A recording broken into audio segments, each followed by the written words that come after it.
যাবতীয় লক্ষ্য করে চলেছি যে অনেক দাগী আসামি, অনেক হত্যা মামলার আসামি, খুন ধর্ষণের মামলার আসামি এবং তাদেরকে কম্পিটেন্ট আদালত সর্বোচ্চ সাজা পর্যন্ত দিয়েছে। ফাঁসির আসামি, যাবজ্জীবনপ্রাপ্ত আসামি, এদেরকে রাষ্ট্রপতি ক্ষমা করে দিতে আমরা আলোচিত লক্ষ্মীপুরের অ্যাডভোকেট নুরুল ইসলাম হত্যার পর কম্পিটেন্ট কোর্ট সর্বোচ্চ আদালত পর্যন্ত ফাঁসি হয়েছে, যাবজ্জীবন হয়েছে, তাদেরকেও ক্ষমা করে দিয়েছেন।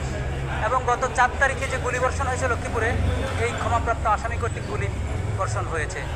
ইভেন আমাদের মন্ত্রী সাজেদা চৌধুরী, যত হাই আপস আছে তাদের সন্তানরা, জেনারেল সাহেব, আজিজ সাহেবের ভাই সহ অনেকের নাম আমরা এসছে, তাদেরকে ক্ষমা করা হয়েছে। আমি জানতে চেয়েছি যে একজন হত্যাকারী, যাকে হত্যা করা হয়েছে, তার স্বজনের সাথে কোনো রকম কথা না বলে রাষ্ট্রপতি যে কোন ক্যাটাগরিতে, কী বিবেচনায় তাকে ক্ষমা করেছে, এটা